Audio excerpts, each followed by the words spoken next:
Beneath the towering arches and stained glass windows of a medieval cathedral, where light spills through in radiant colors and hymns echo toward heaven, lies a secret that defies everything we think we know about these sacred spaces.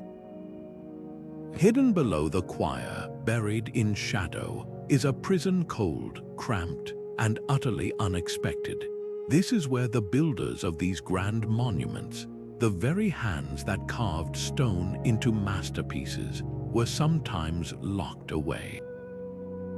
How could such beauty exist just above such suffering? The answer reveals a truth far darker than the legends of pious craftsmen working solely for the glory of God.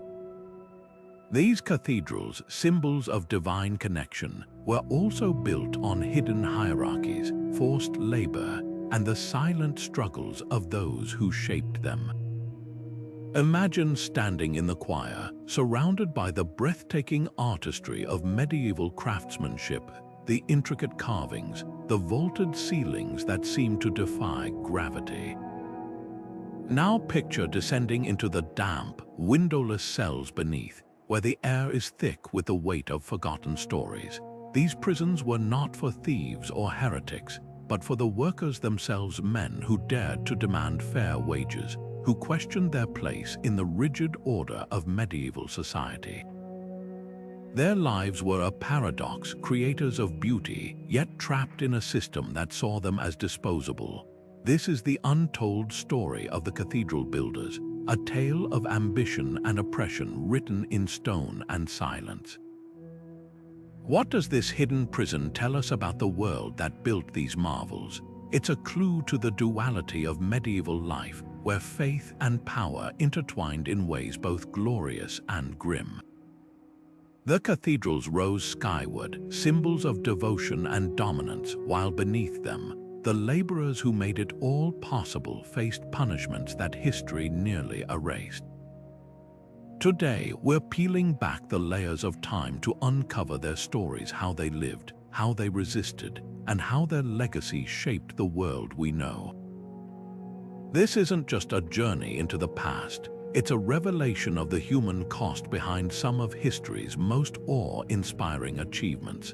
And it all begins beneath the choir, where the light never reached, but the truth is finally coming to light.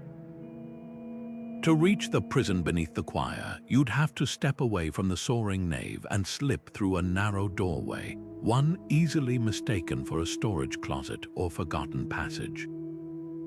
This was no accident. The entrance was deliberately discreet, tucked behind pillars or concealed by decorative panels, ensuring that the faithful above would never suspect what lay below. The prison itself was a stark contrast to the cathedral's grandeur. Low ceilings, rough-hewn stone walls, and iron bars fitted into tiny, airless chambers. No light from the stained glass reached here. The only illumination came from flickering torches, casting long shadows across the damp floor. Historical records from cathedral accounts and builders' guilds reveal who ended up in these cells. Some were craftsmen who dared to protest unpaid wages or unsafe conditions, their demands for fairness branded as insolence. Others were debtors, trapped by a system where owing money could mean losing your freedom. And in certain cases, political dissidents, those who questioned the church or crown, found themselves silenced in these underground holds. The irony was cruel. The very hands that carved saints into stone, that raised altars to the divine, could be shackled just beneath them, their voices erased by the institution they helped build. Architectural studies of cathedrals like Lincoln and Wells confirm these prisons weren't anomalies. Builders incorporated them into the foundations, disguising their purpose with careful placement. The choir, symbolizing heavenly harmony, literally stood atop a place of punishment, a physical manifestation of medieval society's contradictions. Faith and oppression coexisted, one visible, the other hidden but just as real. This duality forces us to rethink these monuments not just as triumphs of devotion, but as products of a world where power dictated who soared and who was buried in the dark. The stones tell both stories if we know where to look. The cathedral builders didn't work in isolation. They belonged to powerful guilds, intricate networks of skill and control that shaped every aspect of their lives. These guilds were more than just trade unions. They were the heartbeat of medieval craftsmanship, dictating who could carve stone, who could design vaults, and who would forever remain at the bottom of the ladder. At the top stood the master builders, revered almost as celebrities, their names sometimes etched into the very structures they created. Beneath them, journeymen honed their skills for years, while apprentices, often children, swept workshops and hauled materials, dreaming of the day they might touch a chisel themselves. But this hierarchy wasn't just about skill. It was a system designed to maintain order, to ensure that no one disrupted the delicate balance between art and authority. Guild records from places like Chartres and Reims reveal how tightly these craftsmen were bound by rules. A master builder might enjoy privileges, exemptions from taxes, even a seat at civic meetings, but his work was never truly his own. Every design had to please church officials, every sculpture approved by clerics who saw art as a tool for doctrine. And when conflicts arose, the guild's court settled disputes, often siding with the institution over its members. A mason caught demanding higher wages could be fined or expelled, his livelihood erased with a stroke of a pen. The same hands that shaped angels for altars could be barred from working altogether, their artistry suddenly worthless in the eyes of those who controlled the guilds. Yet for all their constraints, these builders wielded quiet power. The precision of their work, the way a vault's curves distributed weight, the hidden symbols carved into choir stalls, spoke a language of rebellion as much as devotion. A journeyman might sneak a grotesque face among the saints, a sly critique of the bishops who paid him in promises. Apprentices whispered secrets in the stonemasons' lodges, passing down tricks to sabotage slow-drying mortar when pay was withheld. Even the guilds themselves, for all their rigidity, became spaces of solidarity. When a worker in Strasbourg was imprisoned for striking, his fellow masons staged a walkout, grinding construction to a halt until he was released. The cathedrals rose not just through obedience, but through countless small acts of defiance. Economic pressures loomed over every chisel stroke. Builders were often paid in piecework, their wages delayed for months while materials were sourced or patrons changed their minds. A harsh winter could freeze mortar, halting progress and starving families. And though the church promised heavenly rewards, earthly survival depended on contracts that favored the powerful. Many craftsmen lived in cramped quarters near the construction sites, their homes as temporary as the scaffolding.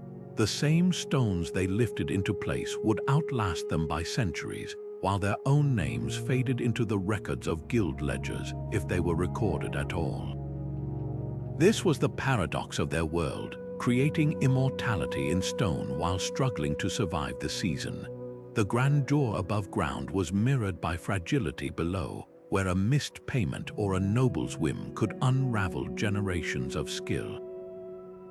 And it's in this tension between reverence and exploitation that the true story of the cathedral builders comes alive. The soaring cathedrals that still take our breath away came at a human cost rarely reflected in their gleaming facades. While bishops and nobles poured vast sums into these projects, often as displays of power as much as piety, the craftsmen who actually built them faced relentless financial pressures. Records from the construction of Notre Dame in Paris reveal stonemasons working 12-hour days for wages that barely covered bread and rent. Many entered into contracts binding them to years of labor, with penalties so steep that a single missed deadline could plunge a family into generations of debt. In York, an entire team of carpenters was imprisoned when winter floods delayed timber deliveries. their inability to work treated as a criminal offense rather than misfortune. The system thrived on this cycle of obligation. Skilled workers often had to purchase their own tools, chisels, hammers, scaffolding, from guild-approved suppliers at inflated prices, locking them into debt before their first stone was cut. Apprentices fared worse, paying masters for training through years of unpaid labor, their contracts stipulating they could be whipped for sloth if they paused to rest their bleeding hands. Even master builders weren't immune. When the Bishop of Amiens demanded taller vaults mid-construction, the lead architect had to mortgage his home to cover the extra materials, dying penniless before the cathedral's completion. The very innovations we admire, flying buttresses, ever higher spires, were often born from builders cutting corners under impossible financial strain, gambling with structural integrity to avoid the debtor's cell beneath their feet. Meanwhile, the disparity between creators and patrons grew obscene. While a single stained glass window might cost more than 100 laborers earned in a lifetime, many craftsmen slept in lean toss against the cathedral walls, their children scavenging leftover mortar to patch their own crumbling homes. In Lincoln, a master carver left behind a hidden protest. Among the choir's saints, one figure clutches an empty purse, his face a portrait of the artist himself. These silent rebellions hint at the psychological toll, the cognitive dissonance of sculpting golden altars while your family starved, of polishing marble floors you'd be whipped for walking upon. Some workers found solace in the belief their suffering served God. Others broke under the weight, their names surfacing in hospital records as stone mad from inhaling dust or mortar sick from ceaseless damp. The cathedral's true foundations weren't just stone and mortar, but fractured spirits and stolen labor, a truth as uncomfortable as the prison's iron shackles. Yet even in this oppressive system, glimmers of resistance emerged.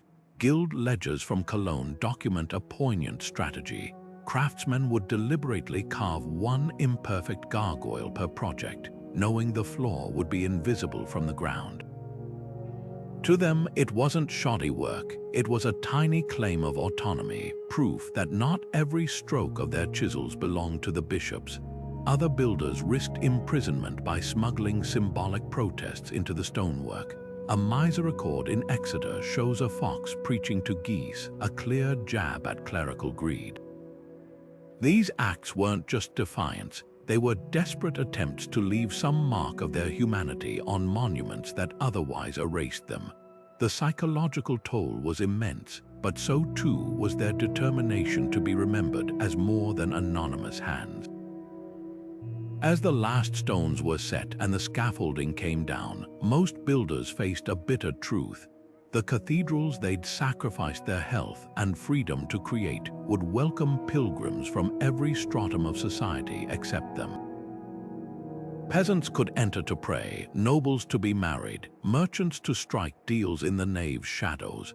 But the artisans, many were barred from even stepping inside without explicit permission, their rough hands deemed unfit to touch the sacred spaces they'd built. This final indignity reveals the cruelest irony of all. In crafting gateways to heaven, they'd constructed their own exclusion. The prison beneath the choir wasn't just a physical space, it was the entire economic and social system that elevated stone over flesh, spectacle over survival. And its legacy lingers in every tourist's awestruck gaze, in every history that names the bishops who commissioned these wonders but forgets the hands that made them real. For the cathedral builders, every swing of the hammer and stroke of the chisel was an act of devotion, or so the church insisted. They were told their labor was sacred, that each stone laid brought them closer to heaven. But this spiritual promise came wrapped in terror. Work too slowly, and you risked eternal damnation for failing God's house. Demand fair pay, and you faced excommunication for the sin of greed. The same priests who praised their craftsmanship on Sunday might condemn them as heretics by Monday if they questioned the back-breaking pace or the pitiful wages. This was the cruel duality of their faith, a ladder to salvation that could collapse beneath them at any moment. Surviving letters from a mason working on Canterbury Cathedral reveal the torment of this paradox. He writes of carving angels with blistered hands, whispering prayers for forgiveness because his heart was full of rage, not reverence. Another account describes a glassblower in Chartres who secretly etched tiny, defiant figures into the edges of stained glass panels, not saints, but workers bent under heavy loads, their faces twisted in exhaustion. These hidden protests weren't just acts of rebellion, they were cries of souls torn between belief and betrayal. How could a loving God demand such suffering in his name? The question haunted them, even as they labored under vaults painted with scenes of divine judgment. The church's control extended beyond the worksite. Builders were required to attend Mass daily, where sermons hammered home their duty to suffer gladly for heavenly reward. Guild ordinances from Burgundy show craftsmen fined for missing prayers, their wages docked to fund candles for the very altars they built. But the most potent tool was fear. Tales spread of masons struck dead after shoddy work, their souls claimed by demons mid-scaffold. A particularly chilling fresco in Freiburg's cathedral depicts the fate of lazy builders eternally trapped in stone, their mouths open in silent screams. Whether these stories were morality tales or deliberate psychological warfare, their effect was the same: obedience through terror. Yet amidst this spiritual manipulation, glimmers of genuine faith endured. Some builders left behind tender carvings of the Virgin Mary cradling not the Christ child, but a tiny, lifeless worker, a plea for mercy from a mother who understood loss. Others risked punishment by sneaking family names into foundational stones, trusting God, if not the church, to remember them. The very act of creation became a fragile act of hope. If their hands could shape something beautiful, perhaps their souls were worth saving after all. But the dangers weren't just spiritual. The physical toll of cathedral construction was brutal. Scaffolds fashioned from green wood snapped underfoot, sending workers plummeting onto stone floors. Quarrymen inhaled lethal dust, their lungs hardening like the rock they cut. In the winter, frostbite stole fingers from glassblowers. In summer, heatstroke felled laborers hauling tons of limestone. Guild rolls from Strasbourg list dozens buried in unmarked pits near the construction site, their deaths noted with a single chilling phrase: God called him home. The line between accident and divine punishment blurred. Was a fallen beam misfortune, or wrath for some hidden sin? This constant shadow of peril made every day a tightrope walk between devotion and despair. The most heartbreaking records come from those who couldn't bear the weight anymore. A scribe in Rhymes documents a young apprentice who drowned himself in the river after his master broke his hands for a carving error. His suicide note, scrawled on a piece of vellum, reads simply, "I tried to make beauty but only made ruin." The church denied him burial in consecrated ground, branding his act the ultimate rebellion. Yet for centuries after, workers left tiny wooden crosses near the riverbank, a quiet defiance, and perhaps an understanding that the true sin wasn't his despair, but the system that pushed him to it. This tension between faith and fear shaped every aspect of cathedral building. The soaring arches meant to lift eyes heavenward were also cages, trapping generations in cycles of hope and hardship. The stained glass scattering holy light across pews cast shadows where men wept unseen, and the prison beneath the choir stood as the darkest irony of all, a monument to human suffering, buried under a monument to divine love. The builders knew both truths intimately, their lives a testament to the unbearable cost of touching the divine. The scaffolds creaked underfoot like living things, swaying with every gust of wind that whistled through the unfinished walls of the cathedral. These makeshift platforms, lashed together with ropes and green wood still oozing sap, were death traps waiting to happen. A mason balancing a block of limestone could feel the planks bend beneath him, knowing one wrong step would send him plunging 50 feet onto flagstones below. Records from the construction of Beauvais Cathedral tell of an entire team wiped out in a single afternoon when their scaffold snapped like kindling. 11 men dashed against the nave floor, their blood seeping into the very mortar they'd mixed that morning. And this wasn't some rare tragedy. For every soaring vault we admire today, there were countless broken bodies left in the shadows. The dangers weren't just about height. Quarries supplying the cathedrals were nightmares of collapsing tunnels and airborne rock dust that turned lungs to stone. A mason in Chartres wrote of colleagues coughing up blood after years of breathing silica particles, their chests rattling like gravel in a sieve. Glassmakers faced their own horrors, their eyes ruined by decades of staring into molten sand, their skin pocked from splashes of lead-laced enamel. Even the safer trades carried hidden costs. Carpenters shaping roof beams often lost fingers to slick chisels, while blacksmiths forging iron reinforcements went deaf from the constant hammering. Guild rolls from the period read like casualty lists: Thomas the Carver crushed by fallen crane, Henry the mortar maker boiled alive in lime vat. These weren't accidents, they were inevitabilities in a world where human life was cheaper than good timber. Some fates were too gruesome even for official records, surviving only in workers' whispers. A stained glass artisan in Canterbury supposedly toppled into his own furnace, his screams echoing off the cathedral walls as the crew kept working. Stopping would have meant forfeiting their day's pay. In Lincoln, a teenage apprentice was said to have been sealed alive inside a hollow pillar as a sacrifice to ensure the structure's strength, his bones discovered centuries later during renovations. Whether fact or folklore, these tales reveal the psychological toll of laboring in an era when safety was an afterthought at best.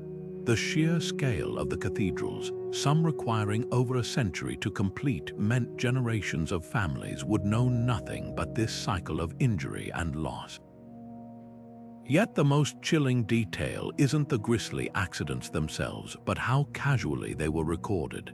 A margin note in the York Minster account simply states, "Paid 6pence for burial of mason struck by flying boss."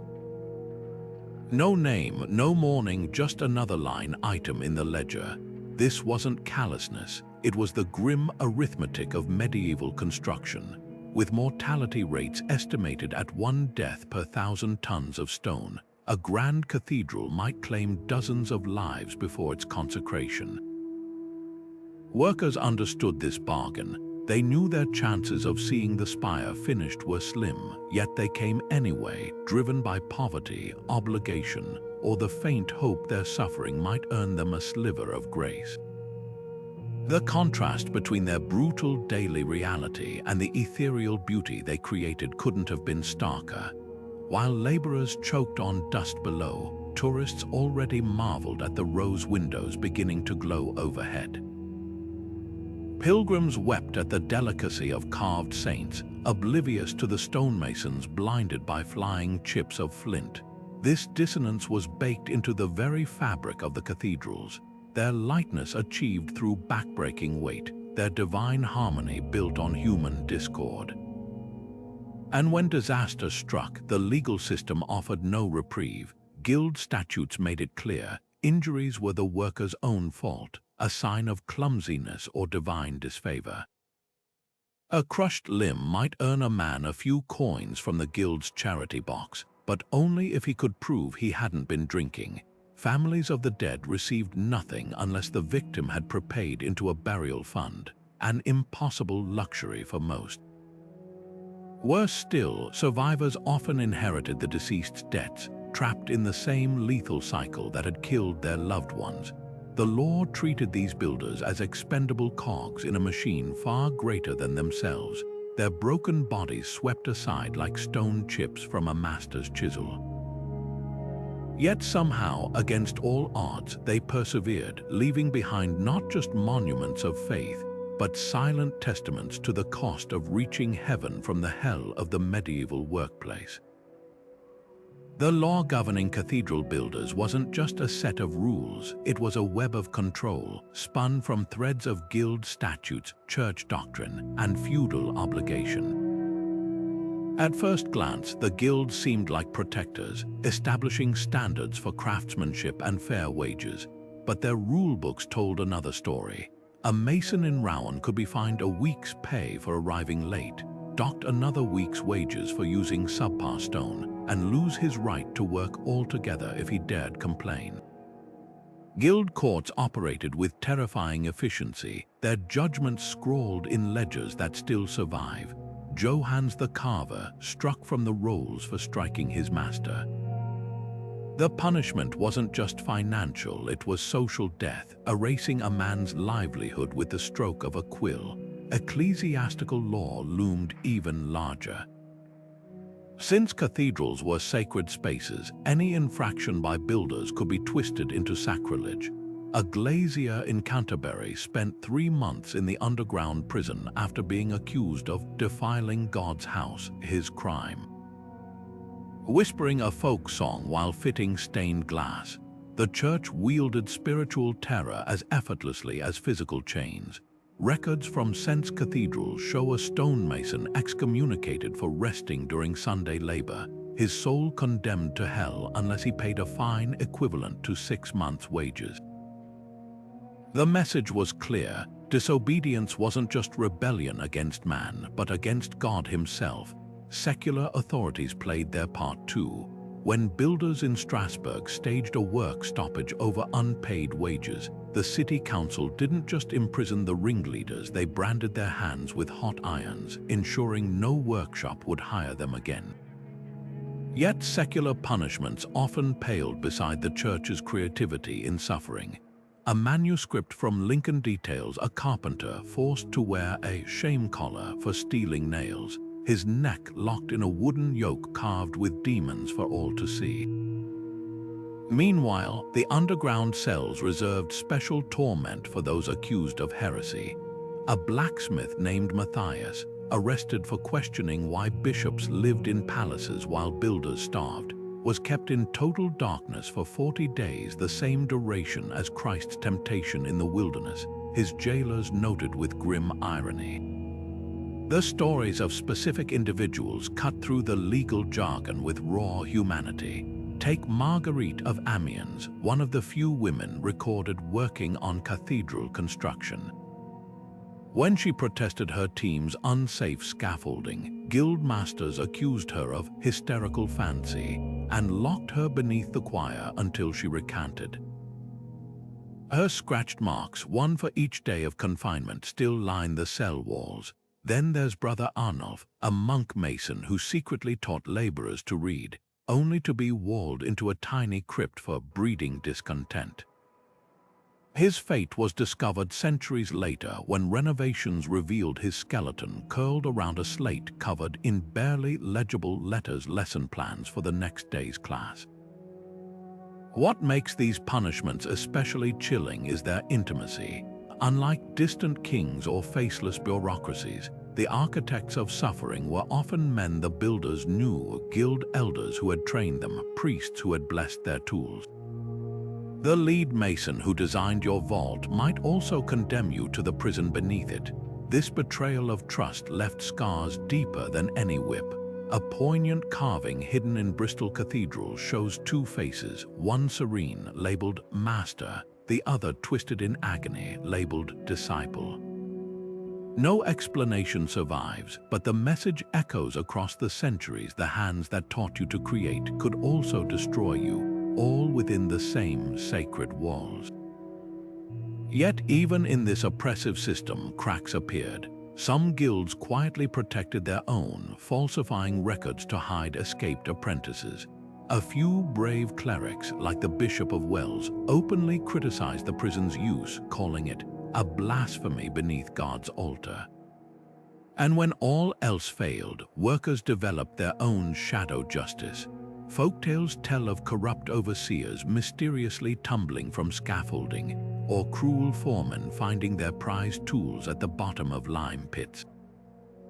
The law might have claimed absolute power, but the builders knew, stone by stone, secret by secret, they could chip away at its foundations too. Among the damp stones of the underground prison, where silence was broken only by the distant echo of choir practice, a handful of voices managed to escape oblivion. A mason named Etienne, imprisoned in Rheims Cathedral for leading a wage protest, scratched his story into the soft mortar between bricks. They call us blasphemers for wanting bread, while their gold chalices weigh more than our children. His words, discovered during 19th century renovations, were nearly erased by time, just like the charcoal drawings left by others. Stick figures with hollow eyes, counting days in scratched tallies, some accompanied by crude renderings of the very tools that had condemned them to this darkness. The psychological torment went deeper than the physical confinement. Imagine lying in that frigid cell as the Gloria rang out above you, the very hymns praising God's mercy twisting into cruel mockery. A stained glass artisan named Alay, locked beneath Bourges Cathedral for spoiling a pane with her own design, described the experience in a smuggled letter to her sister.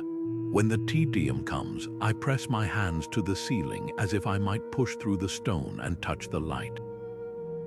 But the music never reaches us down here, only the vibrations, like God's own footsteps walking over our heads. Her letter survives because her sister sewed it into a quilt, its ink now faded to ghosts of words. Folklore from the stonemasons' lodges tells even darker tales.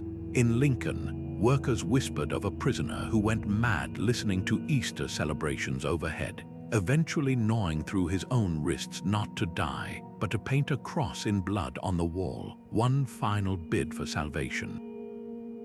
At Chartres, an apprentice's diary recounts hearing weeping from beneath the choir, though the prison had been empty for decades. These stories weren't just campfire tales, they were coping mechanisms for men who knew they might share that fate. The cathedral's beauty became a kind of torture, a constant reminder of what they could create but never truly belong to. The suppression of these voices was systematic.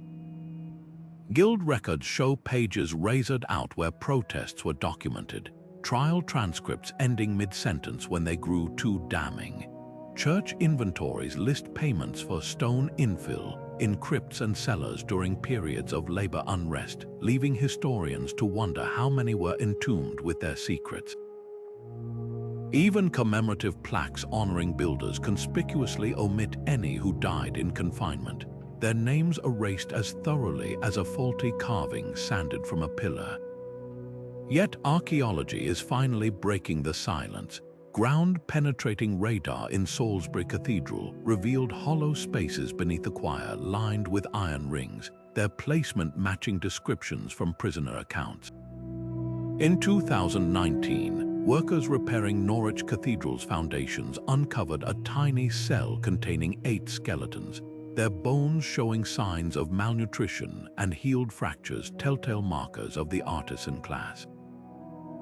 Most chilling of all was the discovery at Beauvais, a single iron chisel wedged into a crack at the back of a prison cell, its handle worn smooth from what researchers believe was generations of hands gripping it like a talisman. These weren't just tools of labor, they became tools of survival, physical proof of the minds that refused to break even in darkness. The greatest revelation came from Strasbourg, where a team restoring the crypt found names scrawled in medieval shorthand on the undersides of floor tiles, hundreds of them, each marking where a prisoner had lain. Like shadows pressed into stone, they formed a hidden registry of the condemned, their existence screaming from beneath the feet of worshippers for 7 centuries without anyone knowing.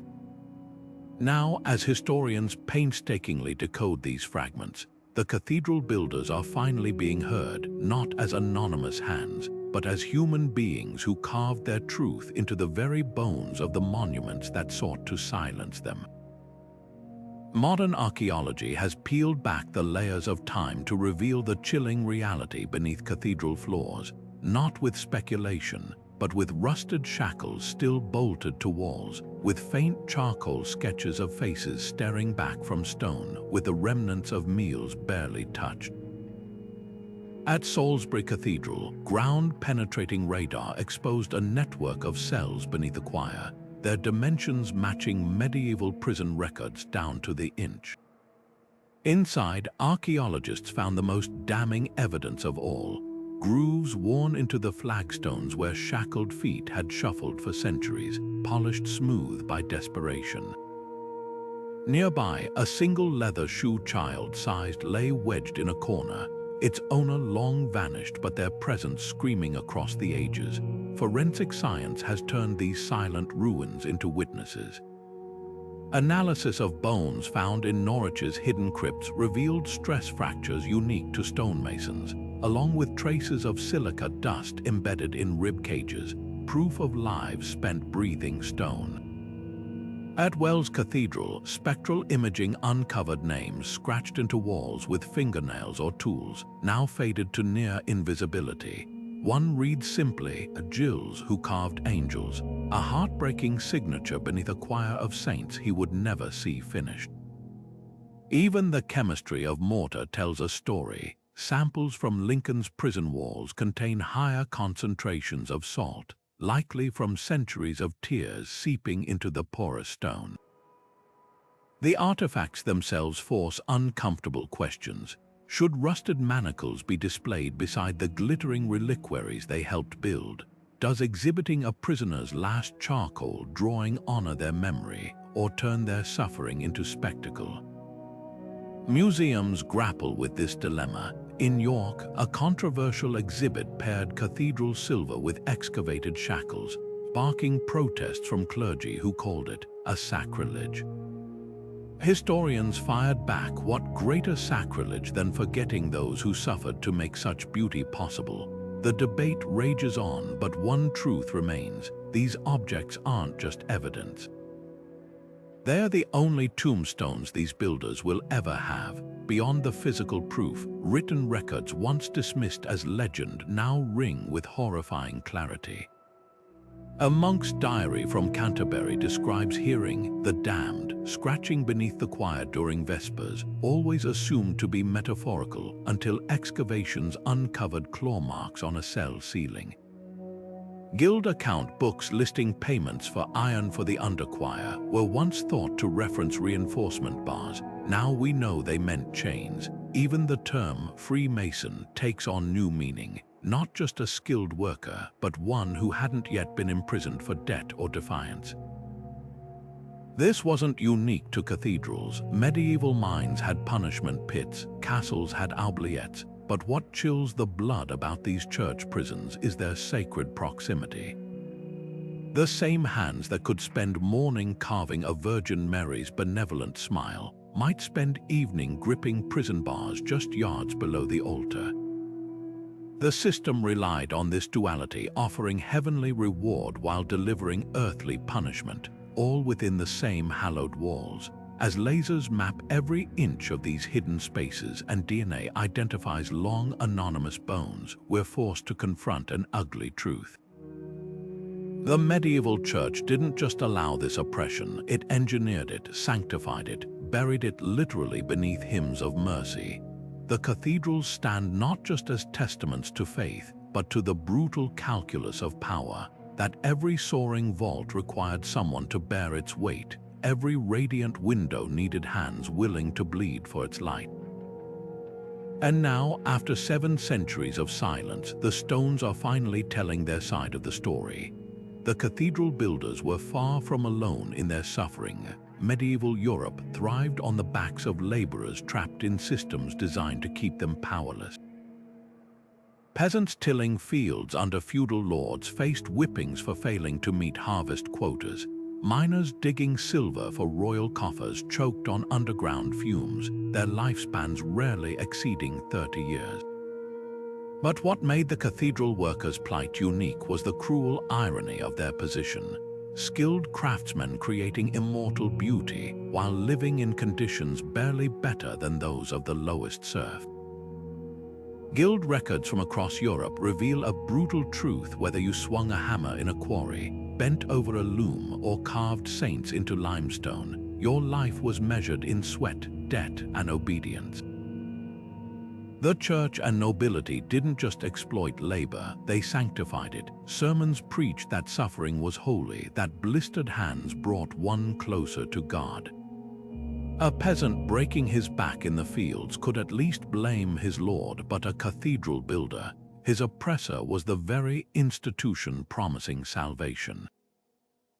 This psychological trap kept rebellion rare. When miners in the Harz Mountains revolted in 1349, their rebellion was crushed within weeks. But when masons in Chartres demanded fair pay, they faced excommunication, a threat far worse than the sword. The message was clear: challenge earthly masters, and you might lose your life. Challenge divine authority, and you'd lose your soul. Upward mobility was a carefully controlled illusion. While guilds touted the rags to riches tale of the apprentice who became a master builder, the reality was starkly different. Less than 1 in 10 journeymen ever earned the title of master, their paths blocked by exorbitant fees and capricious exams. Even those who succeeded found their status precarious. The master mason Pierre de Montreuil, designer of Paris's Sainte-Chapelle, died in a debtor's cell despite his genius. For every celebrated architect like Villard de Honnecourt, whose sketchbook survives as a testament to his skill, there were thousands whose names vanished into unmarked graves. This rigid hierarchy mirrored the cathedrals themselves. Just as every stone had its ordained place, foundation blocks unseen but essential, decorative pinnacles soaring in glory, so too did medieval society demand fixed roles. A stonemason's son might dream of designing rose windows, but without noble patronage or church connections, his chisel would remain confined to rubble work. The few who tried to break free faced brutal consequences. In Lincoln, a carver named Elias was caught teaching his daughter to read guild secrets. Both were branded on the tongue with hot irons, their sin of ambition made physically manifest. Yet the prison beneath the choir stands as the most potent symbol of this control. Its location wasn't accidental. Placing it directly under the sacred space where harmonies rose to heaven was a deliberate lesson. Those who challenged the order would suffer in darkness while others praised God above them. The very architecture reinforced the message. Dissenters would be buried under the weight of the institution they served.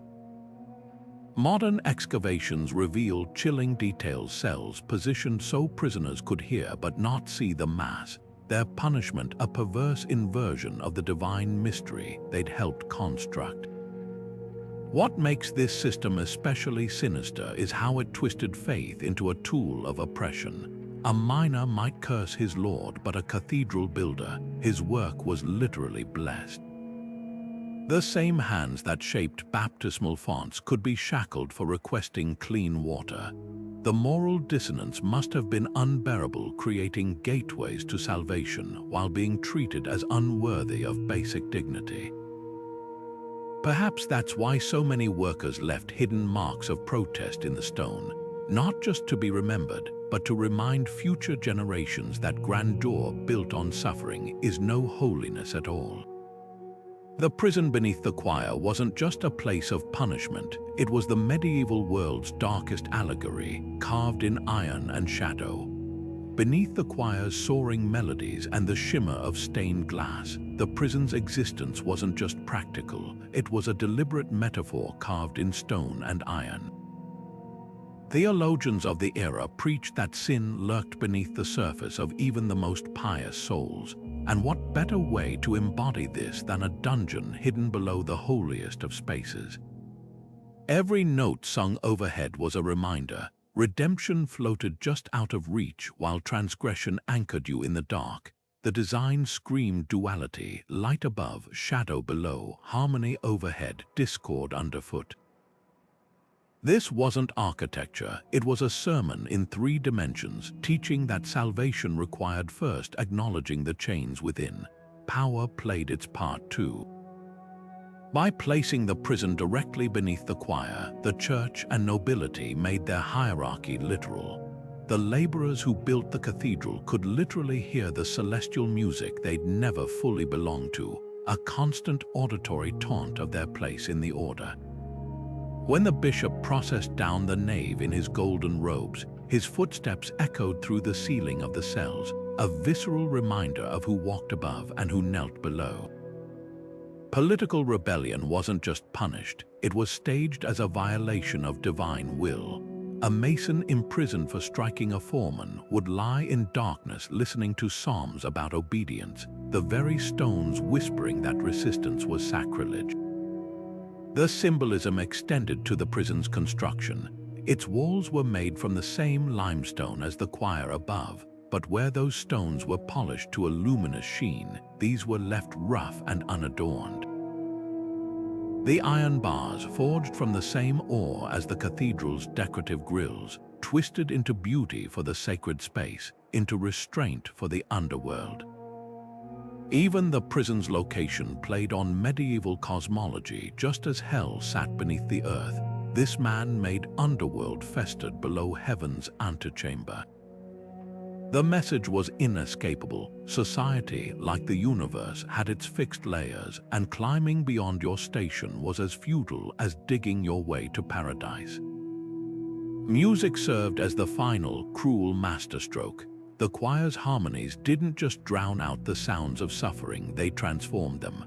A prisoner's cough became a discordant note in a divine symphony, the clank of chains, percussion to the Gloria. This acoustic manipulation hid brutality behind beauty, making the cathedral's underbelly as unthinkable to worshippers as hell itself. Records from Canterbury describe a bishop ordering the choir to sing louder during executions in the crypt, their voices rising to swallow the condemned's last cries. The effect was psychological alchemy. If you couldn't hear pain, did it really exist? Yet in this carefully crafted narrative of control, cracks appeared. Some prisoners reported an eerie phenomenon when certain notes reverberated through the stone. The bars would hum in sympathy, as if the building itself protested its role. A carver named Laurent, jailed in Rouen for adding his daughter's face to a saint's statue, wrote of pressing his ear to the wall during chant, feeling the vibration travel through his skull. The stone remembers, he scribbled on a smuggled scrap. It sings the truth even when men lie. His words hint at the prisoner's quiet rebellion. They knew the cathedral's soul wasn't in its glittering surfaces, but in the hidden places where light refused to go. The ultimate irony, while the prison was meant to showcase the church's omnipotence, its very existence betrayed fear. Why bury punishment unless you worried the punished might be seen? Why muffle cries unless their sound could unravel the illusion of divine order? The stones confess what the stained glass obscures, that every paradise has its underworld, every hymn its countermelody of suffering. And sometimes the most powerful act isn't building upward, but digging deep enough to hear the echoes rising from below. The hymns drifting down from the choir loft were meant to lift souls toward heaven, but for the prisoners below, they became a cruel mockery of mercy. Imagine lying in that damp darkness, your wrists raw from iron shackles, as the very songs you'd helped create, the ones praising God's love and justice, floated just beyond reach. Historical accounts describe how certain notes would vibrate through the stone, making the prison bars hum faintly in response, as if the building itself acknowledged the hypocrisy. A mason imprisoned in Chartres scratched this observation into the wall. They sing of liberation while our chains grow heavier with every verse. The acoustics of these spaces weren't accidental. Architects designed the choir floors with thin limestone slabs that amplified sound upward into the nave while muffling noise from below. A bishop's sermon on compassion might boom through the cathedral, but the coughs and groans of sick prisoners dissolved into the undercroft silence. This sonic segregation mirrored medieval society itself, divine harmony for the privileged, orchestrated silence for the oppressed. Records from Salisbury reveal prisoners timing their pleas for water to coincide with the loudest hymns, hoping their voices might slip through the musical cover. Some of the most poignant testimony comes from a glassblower named Insi, imprisoned in Rouen for adding hidden workers' faces to a stained glass scene of the Last Judgment. In a smuggled letter to her brother, she described the agony of hearing Easter celebrations overhead. The alleluias taste like ash in my mouth. They rejoice in resurrection while leaving us to rot. Her words expose the bitter irony. The same theology that promised eternal life rendered some lives disposable in the present. The practice didn't disappear overnight. As late as the 1600s, cathedral account books show payments for choirside guards to prevent prisoners from pounding on the ceiling during services. But change began with unlikely allies. A few clerics started questioning how spiritual purity could coexist with secret suffering. At Wells Cathedral, Bishop Thomas Ken famously refused to conduct Mass in 1685 until the underground cells were emptied, declaring, "No hymn pleases God if it drowns out a plea for mercy." The final blow came from an unexpected source: acoustics again, but this time as an agent of justice. When Baroque organs were installed in the 18th century, their powerful bass notes vibrated so deeply that dust rained from prison ceilings, revealing their locations to shocked congregations. What centuries of whispers couldn't expose, technology did. Within decades, most cathedral prisons were converted to storerooms or sealed off entirely, their existence fading into rumor. Yet the stones remember. Modern sound engineers studying York Minster discovered that the choir's lowest notes still resonate at the exact frequency that makes ancient iron shackles hum, an eerie acoustic fingerprint of suffering. It's a haunting reminder that beauty and brutality often share the same foundation, and that some silences, once broken, can never be restored. The prison beneath the choir didn't vanish overnight. It faded like a shadow shrinking under midday sun, its demise tied to forces far beyond cathedral walls. By the late 1500s, the Reformation's tremors were cracking medieval certainties. Protestant reformers, railing against Catholic excess, seized on these hidden cells as proof of institutional corruption. A pamphlet printed in Wittenberg in 1573 featured a lurid woodcut of priests feasting above starving prisoners, its caption screaming, "Is this Christ's mercy?" The backlash forced many northern European cathedrals to quietly brick up their underground cells, though in Catholic strongholds like Spain and southern France, the prisons lingered well into the 1700s. But theology wasn't the only driver. The rise of secular courts and labor guilds with actual legal power meant craftsmen could no longer be imprisoned on a bishop's whim.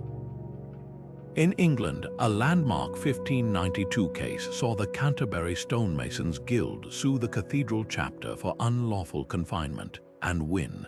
The verdict didn't just free 6 imprisoned workers, it established that sacred spaces couldn't override common law. Similar rulings followed in Frankfurt and Lyon, their legal language stripping away the church's divine justification for such punishments. Yet some prisons found second lives rather than oblivion.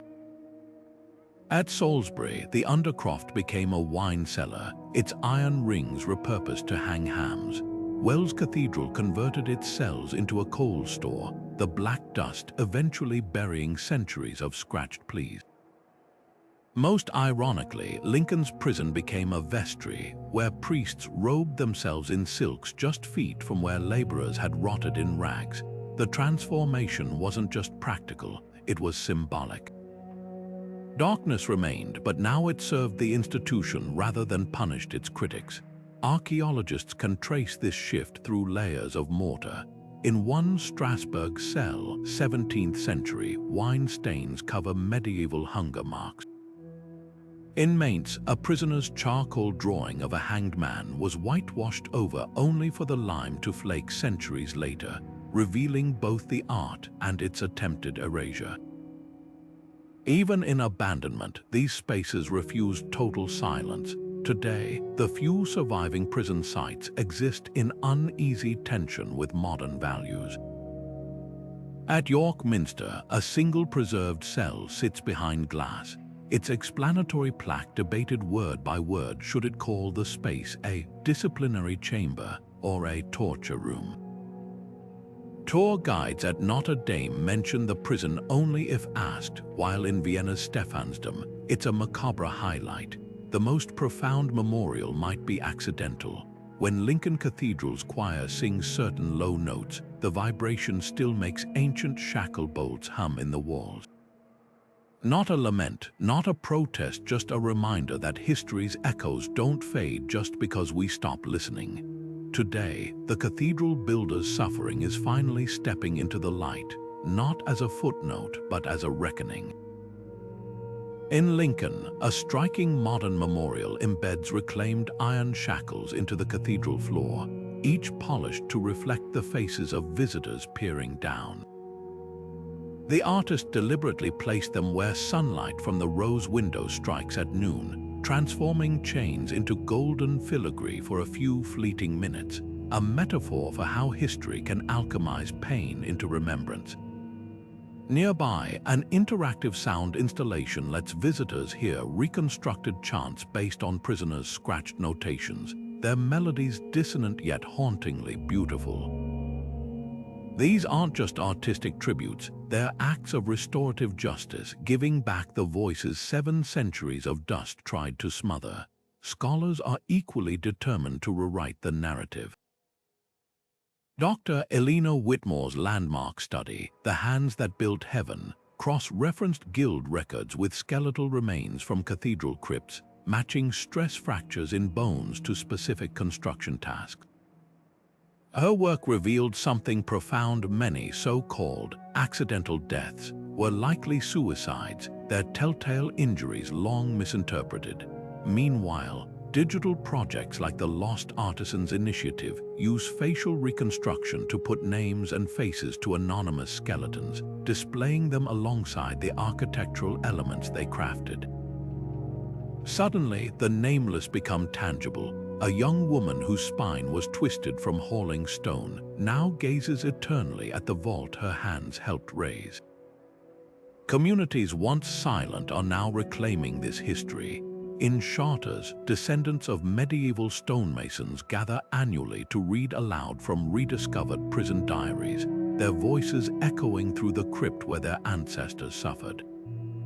The ceremony always ends with participants placing tiny carved angels, each intentionally flawed, into the prison's niches. In York, a controversial but powerful exhibit juxtaposes cathedral silverware with rusted manacles under a single spotlight, forcing viewers to confront the direct link between opulence and oppression. Even tourism has become an unexpected ally. Guided shadow tours at Salisbury weave through normally restricted areas, their proceeds funding scholarships for modern construction workers. The ethical imperative behind these efforts is clear. Historian Miguel Angel Gonzalez argues that remembering the builders isn't just about correcting the past, it's about confronting how societies still exploit labor under veneers of progress. His research draws chilling parallels between medieval piecework wages and modern gig economies, between guild-controlled advancement and today's unpaid internships. This legacy isn't confined to Europe either. In Cambodia, restorers at Angkor Wat recently uncovered worker graffiti beneath the temples strikingly similar to cathedral builders' hidden marks, sparking new memorials for those enslaved by the Khmer Empire.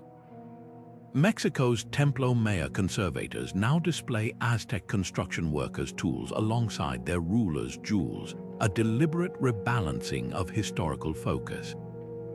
Perhaps the most poignant tribute comes from an unexpected source: contemporary stonemasons. At Canterbury, a team restoring the cloisters secretly carved their own protest into new stones, not against their employers, but against forgetfulness. Among the floral motifs, careful observers will spot tiny figures lifting each other up, passing tools, sharing water. It's a quiet manifesto in limestone, declaring that while cathedrals may be monuments to faith, their truest testament is to the collective labor and suffering that made them possible. 7 centuries later, the builders are finally being heard, not as whispers beneath choirs, but as voices reshaping how we remember. The prison beneath the choir wasn't unique in its cruelty. It was part of a dark global tradition of hiding oppression in plain sight.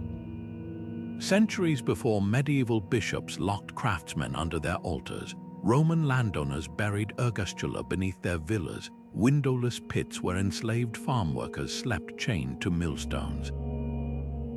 Like the cathedral cells, these pits were placed deliberately beneath the granaries they fueled, so the groans of the hungry would never disturb the feasts above. Even the architecture echoed the same chilling message. The foundation of wealth was suffering, carefully concealed but never absent. Half a world away, the Ottomans built their own version of this duality. Beneath Istanbul's lavish Topkapi Palace lay the Kumkapi dungeons, where artisans who'd crafted the Sultan's jewels sometimes disappeared for minor errors. A surviving ledger from 1582 records a goldsmith's fate. Confined below for spoiling an emerald, his tools given to another. The parallel to medieval guild punishments is uncanny. Both systems demanded perfection while offering no protection, treating skilled hands as disposable while cherishing what those hands produced. China's Forbidden City holds eerily similar secrets. During the Ming Dynasty, builders of the imperial complex were reportedly entombed within its walls, not as punishment, but as a twisted guarantee of silence. A folk tale claims one mason left clues in the brickwork, carving tiny air channels that whistle in winter winds, a ghostly protest against forced oblivion.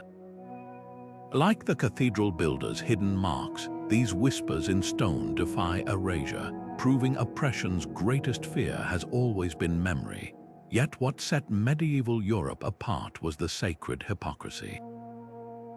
Roman ergastula were openly acknowledged as tools of control, and Ottoman justice never pretended its dungeons served divine will.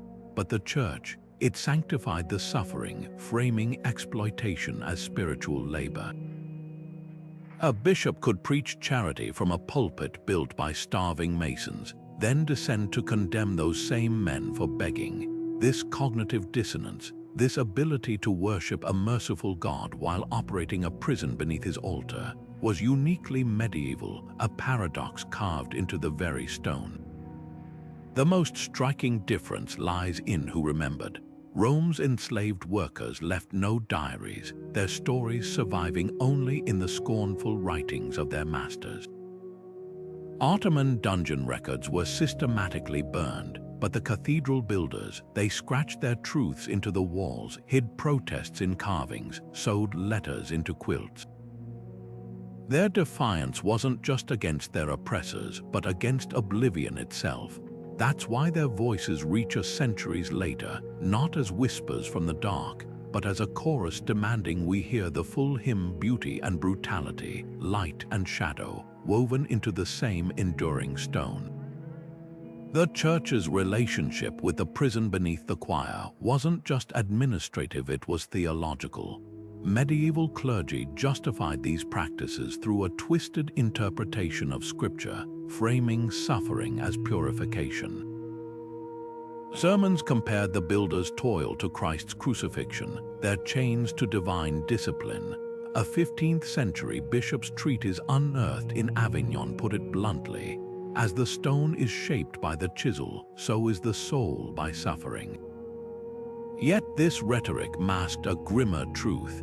Account books from Canterbury reveal prisoners were often charged for their own shackles, the cost deducted from wages they'd never received. Spiritual coercion became economic exploitation, with salvation itself treated as a transaction. But the story isn't monolithic. By the late 1600s, dissenting voices within the church began challenging this system. Spanish friar Bartolomé de las Casas, famed for defending indigenous rights, also campaigned against cathedral prisons after witnessing a stonemason's suicide in Seville. His polemic, The Chains of Heaven, argued that no edifice glorifying God could be built on broken backs. Though initially suppressed, his writings resurfaced during the Enlightenment, fueling reforms. In Vienna, Archbishop Firmian abolished his cathedral's prison in 1732, declaring it a blasphemy against the mercy we preach. These reformers weren't radicals, they were insiders wielding theology against tradition, proving institutions can change when conscience confronts complicity.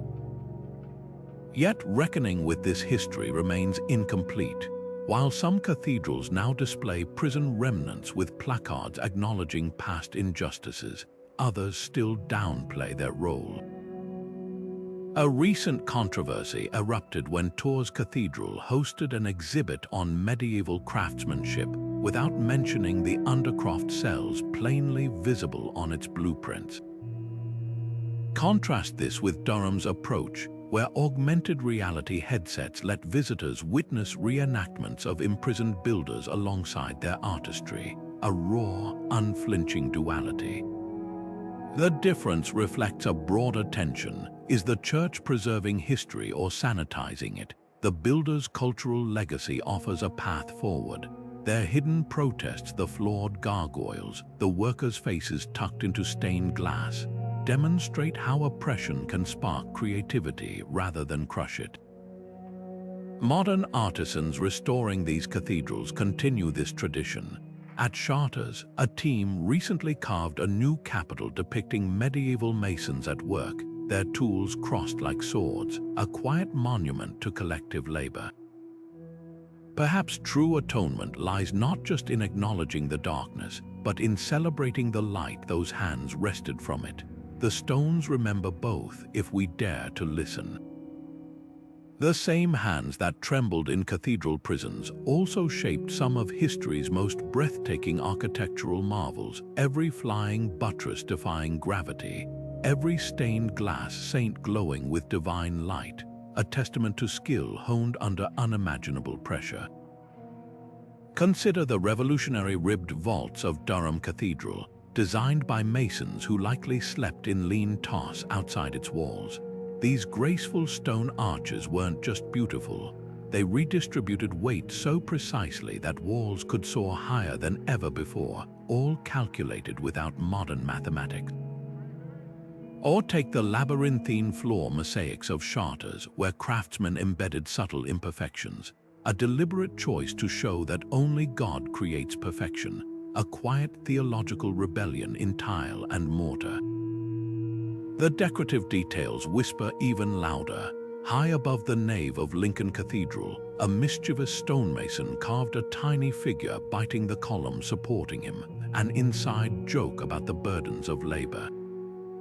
At Wells, the famous scissor arches stabilizing the crumbling tower were both engineering genius and artistic flourish, their curves mimicking the tools of the very workers denied credit. Most poignant are the mason's marks, symbols scratched onto stones like signatures. Far from mere quality control, these glyphs often encoded messages. In rhymes, one mark appears repeatedly near the choir, two interlocked rings, a medieval symbol for enduring bonds. Was it a tribute to solidarity among prisoners below?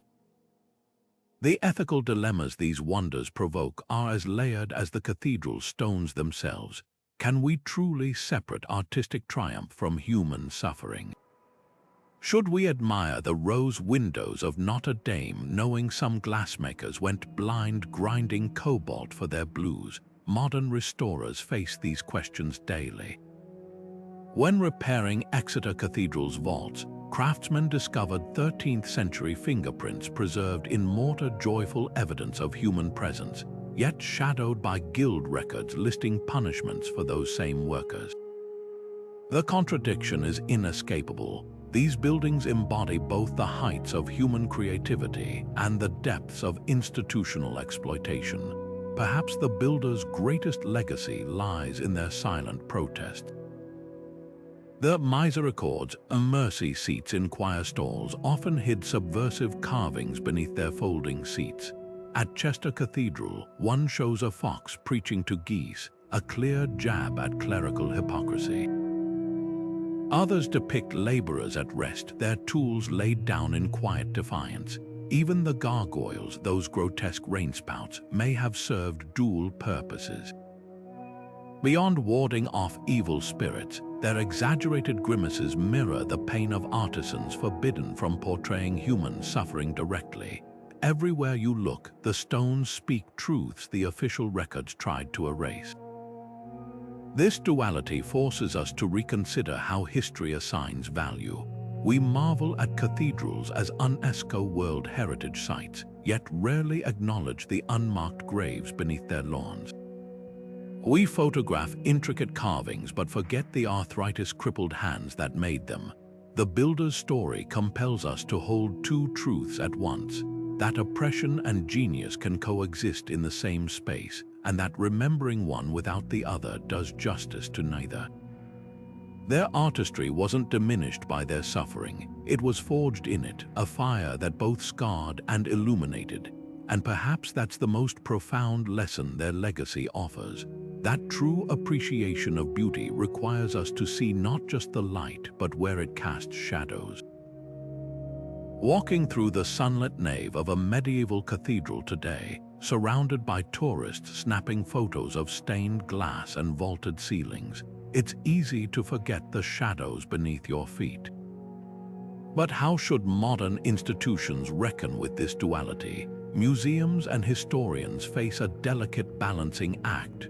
Preserve the artistry without sanitizing the suffering. Honor the builders without reducing their pain to a footnote. At York Minster, a controversial exhibit pairs a glittering processional cross with rusted shackles from the Undercroft, forcing visitors to confront the direct link between sacred splendor and human agony. Some call it powerful truth-telling, others argue it desecrates a place of worship. The debate cuts to the core of how we memorialize history. Do we polish the past for comfort, or let its rough edges draw blood? The risk of glorification is real. Guidebooks often gush about cathedral architects as visionary geniuses, while omitting the thousands of nameless hands that executed their designs. Walking tours highlight the beauty of rose windows but rarely mention the glassblowers who sacrificed their eyesight grinding pigments. Even restoration projects sometimes prioritize structural integrity over preserving prisoner graffiti, whitewashing the very walls that once bore witness to despair. A curator at Charters admitted privately that early drafts of their audio tour script referred to the builder's prison as a storage cellar until historians intervened. These choices aren't neutral, they shape collective memory, deciding whose stories get carried forward and whose fade into the mortar. Yet unflinching honesty has its own pitfalls. When Vienna's Stephansdom opened its dungeon to the public, complete with dramatized recordings of imaginary prisoners' screams, critics accused it of turning suffering into spectacle. There's a fine line between education and exploitation, between honoring the oppressed and commodifying their pain. The challenge lies in presentation. Displaying shackles as clinical artifacts risks sterilizing their horror, while theatrical reenactments can trivialize real suffering. Perhaps the most ethical approach comes from Lincoln Cathedral's memorial, where reclaimed iron bars are polished to mirror visitors' faces, implicating us all in the legacy we inherit. Modern visitors experience this history in wildly different ways.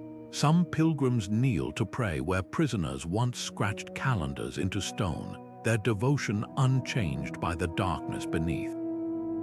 Others join shadow tours that descend into crypts with UV lights to reveal hidden carvings, their gasps echoing off walls that once muffled cries.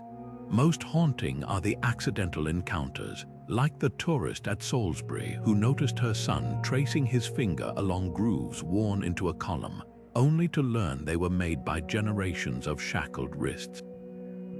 These moments collapse 7 centuries in an instant, bridging past and present through shared human touch. Technology offers new ways to bridge that gap. Augmented reality apps at Durham Cathedral overlay digital reconstructions of medieval work sites onto the polished floors, showing haggard laborers next to their immortal creations. In Cologne, a sound installation pipes reconstructed chants based on prisoners' musical notations through the undercroft, their melodies shifting from despair to defiance as visitors move through the space. These innovations avoid the traps of voyeurism by centering empathy, not just showing the suffering, but making us feel our connection to it. The question remains, can a space be both sacred and historically honest? Barcelona's Sagrada Familia provides a fascinating test case.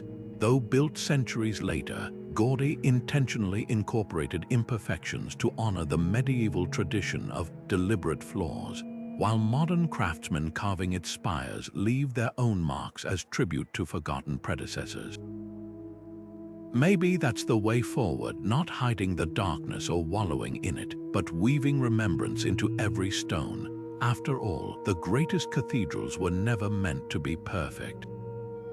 They were meant to be human. Today's visitors stepping into the dimly lit prisons beneath cathedrals often experience a jarring collision of awe and discomfort. Guided tours at places like York Minster weave through these underground chambers, their LED lights revealing grooves worn into stone floors by shackled feet centuries ago. Some tourists reach out instinctively to touch the walls, tracing fingerprints left in medieval mortar, as if physical contact could bridge the gap between past and present. Others stand frozen, listening to audio narrations of prisoners' reconstructed voices, accounts pieced together from scratched graffiti and guild records. The emotional weight is palpable. A visitor journal at Lincoln Cathedral's memorial site records one poignant entry: "I came to see heaven's architecture. I didn't expect to walk through its basement of tears." The ways these sites present their history vary dramatically. In Vienna's Stephansdom, an augmented reality app overlays ghostly figures of imprisoned artisans onto the crypt walls, their virtual tools clinking as visitors pass. Critics argue this verges on theme park sensationalism, turning suffering into spectacle. Contrast this with Salisbury's restrained approach, simple plaques quoting actual prisoner inscriptions, their words left to speak for themselves without dramatic embellishment. The debate over what's educational versus exploitative often hinges on tone. When Notre Dame's restoration team discovered child-sized shackles in 2018, they initially displayed them beside blueprints of the choir's golden altarpiece. The backlash was immediate, with descendants of medieval guild families protesting the implied juxtaposition of sacred art and child labor. The exhibit was reworked to focus on craftsmanship continuity, showing modern apprentices' tools alongside the shackles, a subtle shift from contrast to connection. Visitor reactions mirror this complexity. Some leave angry, scathing online reviews about guilt-tripping tours that ruined their spiritual experience. Others describe profound epiphanies, like the London schoolteacher who redesigned her history curriculum after seeing Bristol Cathedral's Shadow Walk, where ultraviolet lights reveal hidden carvings of starving workers amid the foliage motifs. The most common response, though, is a quiet reckoning, the realization that every soaring arch overhead was balanced by someone's broken back below. A German tourist captured this duality perfectly in a Strasbourg guestbook. The light through the rose window is more beautiful knowing the hands that made it were once chained in the dark. The ethical line becomes blurriest when tourism revenue enters the equation. At Canterbury, profits from the popular builders and bishops' tour fund scholarships for stonemasons, a direct redress of medieval inequities. Yet in smaller cathedrals, preservation budgets rely on visitors paying extra to descend into the prisons, raising uncomfortable questions. Are we funding restoration by monetizing ancestral pain? A compromise emerges in places like Wells, where ticket sales for the Undercroft exhibit support labor rights charities, creating tangible links between medieval and modern struggles. This brings us to the unspoken lesson resonating through every vaulted ceiling and hidden cell, the tension between collective achievement and individual sacrifice. Modern construction workers restoring these cathedrals often report eerie kinship with their predecessors, the same calloused hands, the same reliance on teamwork, even some of the same tools. But unlike the medieval builders, today's artisans have unions, safety regulations, and hard-won labor protections. The progress is real, yet the echoes remain. When a stonemason at Chartres carved her initials beside a 13th century mason's mark last year, she wasn't just leaving graffiti. She was continuing a conversation across 800 years, one about dignity, memory, and whose hands truly hold up the heavens.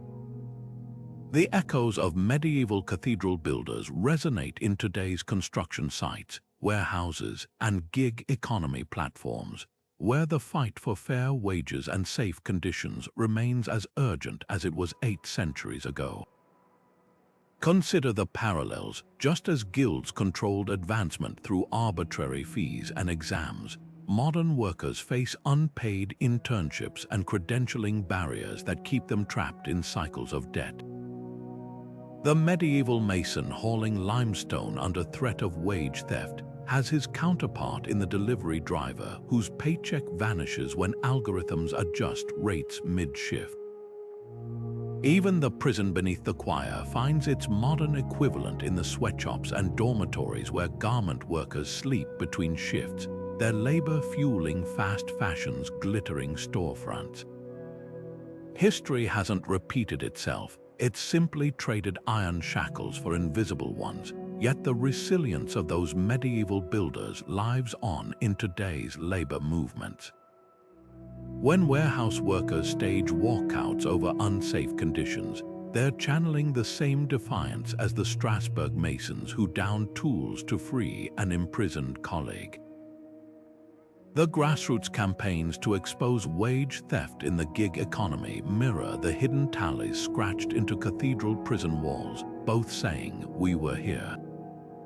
We mattered." Even the builders' subtle protests flawed gargoyles. Hidden carvings find echoes in modern workplace resistance, like the Amazon employees who organize through coded Slack messages or the barristers' writing union demands on coffee cups.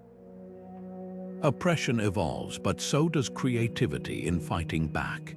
The most profound lesson lies in how we value labor itself. Medieval bishops praised cathedral builders as God's hands while withholding bread from those very hands. Today, corporations applaud essential workers, yet deny them living wages and health care. The dissonance is jarring. We celebrate the artistry of a handcrafted cathedral, but ignore the carpal tunnel syndrome of the factory worker assembling smartphones. This isn't just hypocrisy, it's a failure to recognize that dignity isn't bestowed through praise, but through power. The builder's legacy reminds us that true progress isn't stained glass or soaring vaults, but the right to stand upright while creating them. Hope flickers in the growing global movements bridging past and present. In Barcelona, cooperative construction firms rebuilding La Sagrada Familia intentionally adopt medieval guild principles: collective ownership, skill sharing while guaranteeing modern labor protections. British stonemasons restoring York Minster recently unionized, ensuring their safety ropes aren't literal lifelines like the green wood scaffolds of old. Even the tech industry, bastion of precarious gig work, sees glimmers of change. German delivery riders successfully lobbied for medieval-style Stadtfreiheit city freedom laws, granting them minimum wage guarantees within urban zones. These victories aren't just policy shifts, they're continuations of an 800-year-old conversation about whose hands build the future and who gets to inhabit it. What would the cathedral builders think of our world? They'd likely nod in grim recognition at the exploitative algorithms and subcontractor loopholes, but marvel at the tools we've forged to fight back. Where they had only chisels to etch protests into stone, we have social media to amplify worker voices globally. Their prison cells have been replaced by exploitative contracts, but so too have their guilds evolved into transnational unions. The through line isn't suffering. It's the unbreakable human spirit that turns oppression into art, silence into song. Every time a modern worker demands fairness, they're adding another verse to the hymn those medieval builders began, their voices rising not from the shadows beneath the choir, but from the light of collective memory. The stones remember, so must we. The cathedral builders' defiance wasn't just carved into stone, it flared in moments of rebellion that shook the very foundations of medieval power. In 1389, the entire workforce at Canterbury Cathedral downed tools when a master mason was thrown into the Undercroft prison for demanding back pay. Led by a carver named Thomas of Lewes, they blockaded the bishop's residence with scaffolding poles, chanting scripture about fair wages for laborers until their comrade was freed. Guild records dismiss it as a disturbance, but the marginalia tells another story, a scribe's shaky note about the men singing psalms while the bishop's guards trembled. This wasn't just a strike, it was a theological showdown, workers wielding the church's own teachings against its cruelty. Secret societies among the builders turned resistance into an art form. Beneath the guise of drinking clubs and fraternities, stonemasons in York formed the Fellowship of the Square, a covert network that circulated forbidden texts about workers' rights. Their initiation ritual involved tracing a hidden symbol, a square compass with a shackle broken at its center on to new members' tool belts. When authorities raided their lodge in 1421, they found coded ledgers listing unpaid wages and a mural of the whore of Babylon wearing a bishop's mitre. The punishment was swift. 7 men were imprisoned beneath the choir, their tools melted down into church bells. Yet their legacy endured. A century later, Protestant reformers would adopt their symbol as a badge of defiance against Catholic oppression, proving ideas buried in darkness eventually find the light. Some rebellions were quieter but no less daring. At Lincoln Cathedral, women mortar makers officially banned from the site organized a bread boycott, refusing to bake for any craftsman until their demands for safer working conditions were met. Their weapon was silence, no songs while mixing lime, no gossip shared at the well. The strike lasted 3 weeks until the master builder relented, though guild rolls carefully omitted their victory, attributing the changes to divine providence. Similarly, glassblowers in Chartres developed a sabotage technique called the martyr's flaw, a deliberately weakening panes along hidden edges so they'd crack during installation, delaying projects until wages were paid. These weren't acts of destruction, but of calculated disruption, proving even the most powerless could wield leverage when united. The most haunting acts of resistance were the anonymous ones. A prisoner in Rouen scratched not just tallies of his confinement, but meticulous diagrams of improved pulley systems into his cell wall, blueprints for machinery that would make future labor safer. In Salisbury, archaeologists found a single worn shoe buried beneath a foundation stone, its sole packed with rosemary and thyme. Medieval workers believed such herbs warded off evil, suggesting this was no accident, but a quiet hex against the cathedral's oppressors. These unnamed builders left no speeches or manifestos, only fragments whispering that survival itself could be rebellion. The tragedy is how thoroughly history tried to erase them. Guild account books refer to troublemakers only by trade: the carver, the smith, as if stripping their names might strip their power. Church chronicles describe uprisings as natural disasters, a tempest among the masons, or a plague of discontent. Even their successes were stolen. The 40-hour workweek won by Strasbourg builders in 1450 was later credited to a bishop's merciful decree. Yet in the cracks between official records, their voices persist. A payroll list from Wells Cathedral contains a startling anomaly. Next to one mason's name, instead of payment owed, someone wrote "paid in full" in Greek, Latin, and crude Hebrew. A trilingual joke about never seeing wages, or proof that literacy spread despite the guild's attempts to control knowledge. Perhaps the builders' greatest revenge was making their oppressors dependent on the very skills they sought to suppress.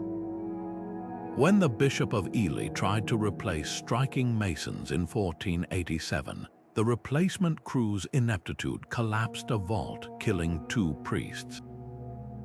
The original workers were hastily recalled, their wages doubled.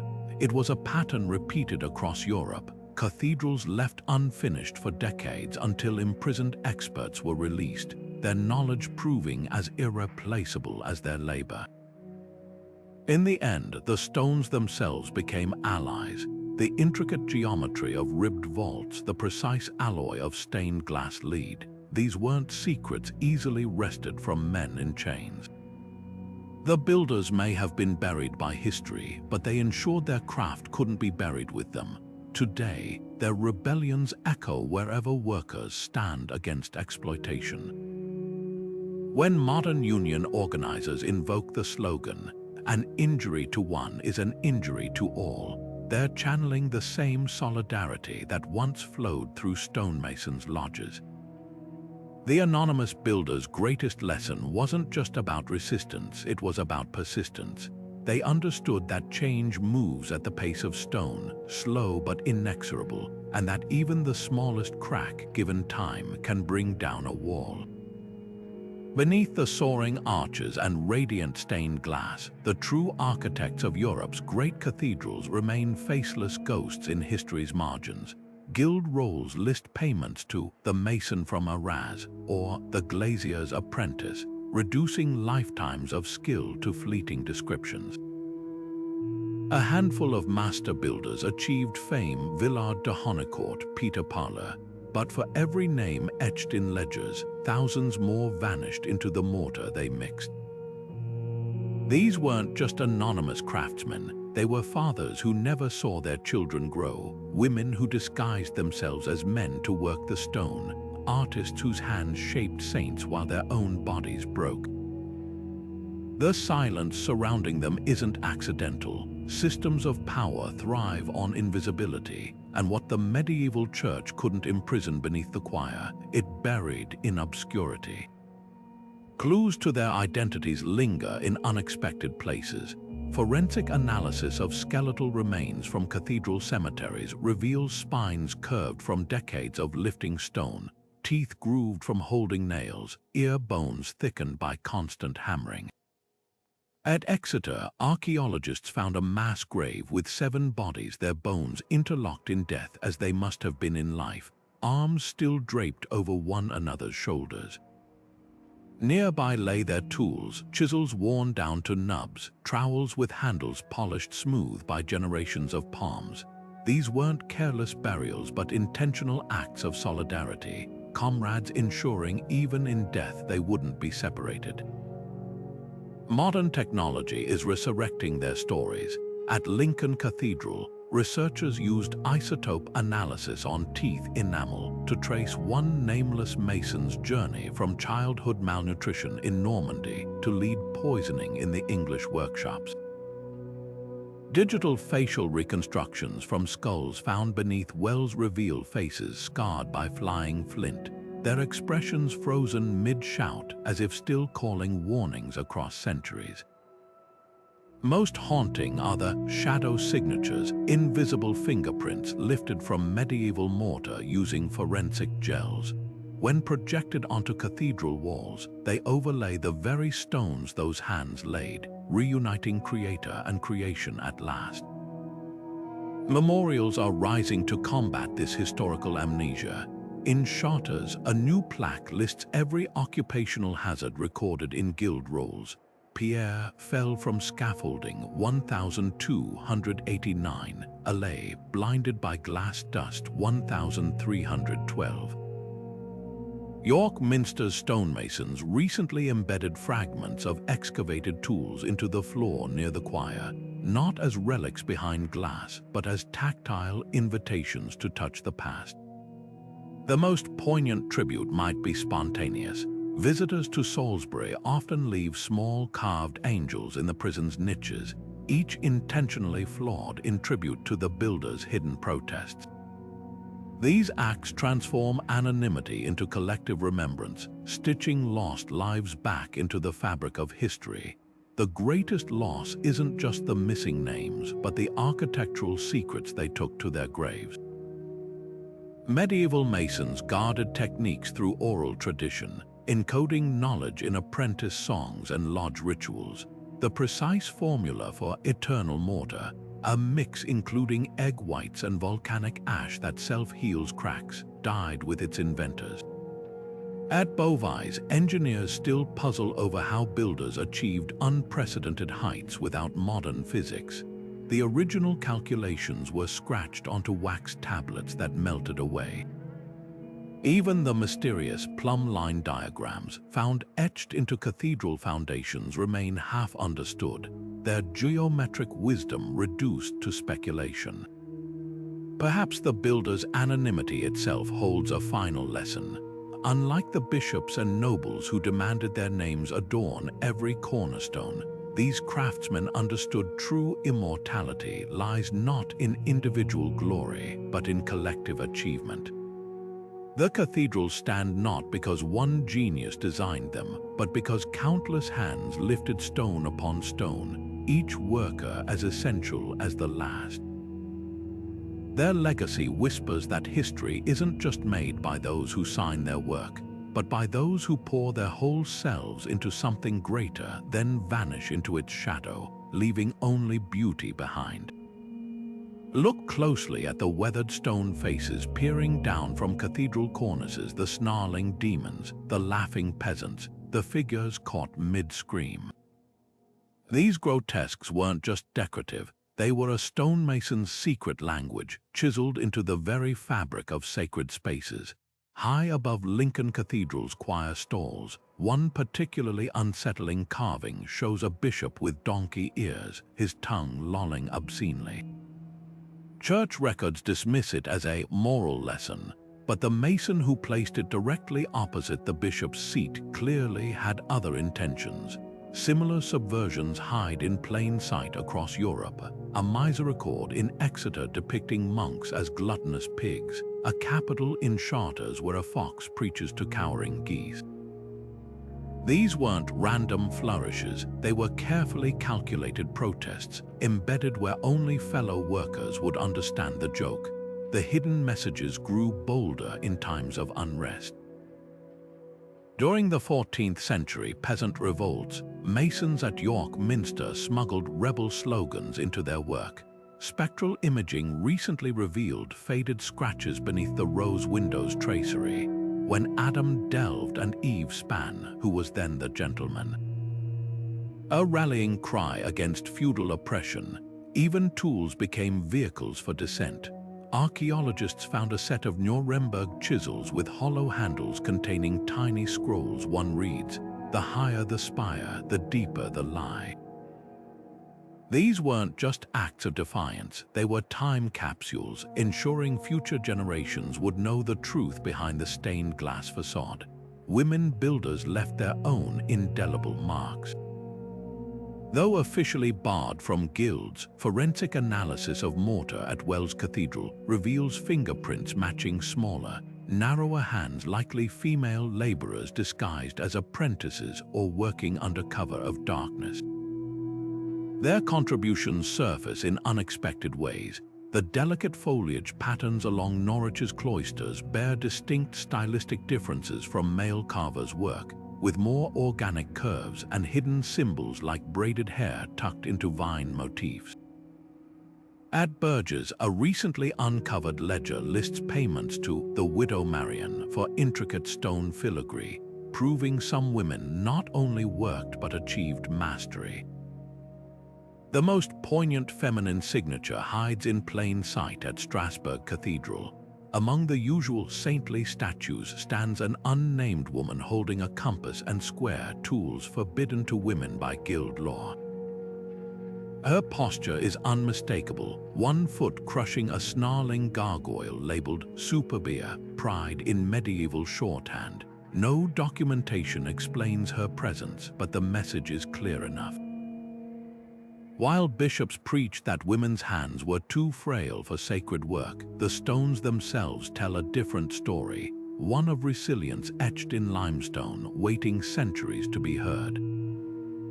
The stained glass glow of cathedral histories often paints a world of men, monks designing naves, masons carving saints, blacksmiths forging hinges. But look closer at the margins of guild records, at the fingerprints left in medieval mortar, and another story emerges. Women didn't just sweep workshop floors or cook for laborers. They hauled stone, mixed mortar, even wielded chisels. At Wells Cathedral, archaeologists found skeletal remains of women buried with their tools, a trowel clutched in one hand, a stone mallet resting beside another. Their bones told the truth their society denied, spines curved from carrying rubble, fingers fused from years of grinding pigments for stained glass.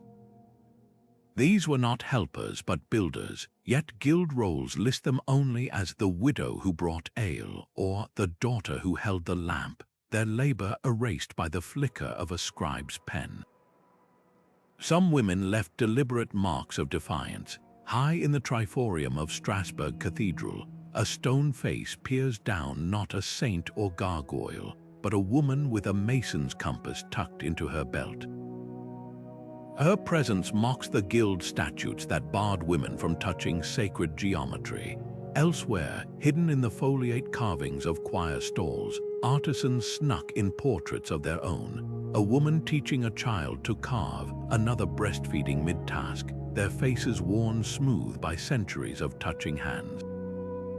These weren't just secret signatures, they were proof that the hands shaping heaven's imagery were calloused from more than prayer.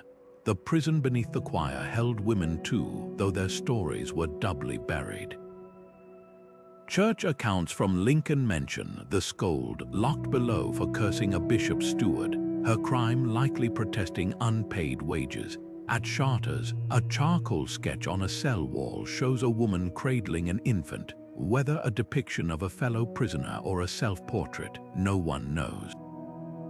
Their punishments often carried gendered cruelty. Men might be shackled for striking a foreman. Women were imprisoned for disruptive speech or unchaste conduct.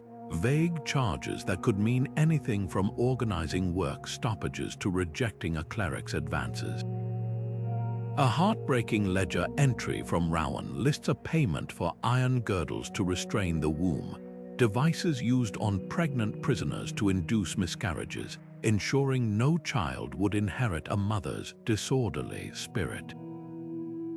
The psychological toll rippled beyond individual suffering. When a woman was imprisoned, entire communities of female laborers risked collective punishment. Guild records from York describe a ban on women entering the worksite after one mortar maker was caught etching protest symbols into foundation stones. For months, children starved as mothers lost wages, their desperation echoing in parish registers listing spikes in infant burials. Yet solidarity persisted. At Salisbury, archaeologists uncovered a cache of tiny straw dolls hidden in a wall cavity, each stuffed with herbs known to ease labor pains and inscribed with names. These were likely made by imprisoned women and smuggled out to expecting mothers, a network of care thriving in the shadows of punishment. The legacy of these women lingers in unexpected ways. Modern restorers at Canterbury recently discovered a layer of crushed rose petals mixed into 14th century mortar, a technique traditionally passed among female mortar makers to strengthen the mix while masking the stench of lime. In Burgundy, folk songs still hummed by stonemasons' families contain eerie echoes of work chants once sung by women hauling scaffolding. Their voices may have been scrubbed from official histories, but the stones remember. Every rose window that still casts colored light, every vault that has stood for centuries, owes part of its endurance to hands history tried to forget. And perhaps that's the most enduring rebellion of all, building immortality while being told you are only meant to bear witness. The soaring cathedrals didn't just cast shadows over the imprisoned builders, they loomed over entire towns complicit in their suffering. Shopkeepers sold bread to overseers at inflated prices, knowing the laborers couldn't afford it. Children played in the square as shackled artisans were marched underground. The system thrived because everyone, from the bishop to the baker, found some way to justify their role. Records from 13th century charters reveal a chilling detail. Townsfolk donated candles to illuminate the choir while the prison below remained pitch black. This wasn't ignorance, it was collective choice, a society that worshipped light while depending on darkness. The moral arithmetic of exploitation extended far beyond the church walls. Local quarries paid starvation wages to miners extracting limestone, then charged the cathedral triple when selling it. Guilds forced apprentices into debt bondage, their contracts sold between masters like commodities. Even the festivals celebrating a cathedral's completion excluded the builders, their hands too rough, their clothes too ragged for the grand processions. A ledger from York starkly captures this hypocrisy. The same page lists payments for golden vestments and the burial of a stonemason's child, the two sums separated by a single ink stroke. The town reveled in its sacred monument while ignoring the human cost embedded in every stone. Some resistance flickered at the edges. Folk songs from the era mock the bishop's gilded carriage or the merchant's hoarding grain, proving conscience wasn't entirely absent. In Lincoln, a brewer's widow was fined for leaving ale outside the prison grate, her small act of mercy deemed disorderly conduct, but these sparks rarely caught fire. The economic engine was too powerful. Cathedral construction brought pilgrims, pilgrims brought trade, and trade lined pockets. When a group of weavers in Canterbury protested the use of child labor on the North Tower, their looms were mysteriously vandalized. The message was clear: morality bowed to profit, even in the shadow of the cross. The psychological toll on communities lingers in unexpected places. Parish records show spikes in stillbirths and stone madness, cases likely silicosis in neighborhoods closest to the quarries. A peculiar dialect phrase from medieval Rowan survives to this day: to eat cathedral bread, meaning to benefit from others' suffering. Most haunting are the local legends that twisted guilt into folklore.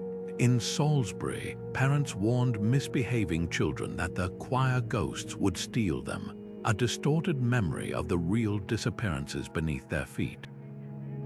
Collective trauma doesn't vanish, it shapeshifts, burying itself in stories and superstitions when the truth is too heavy to bear.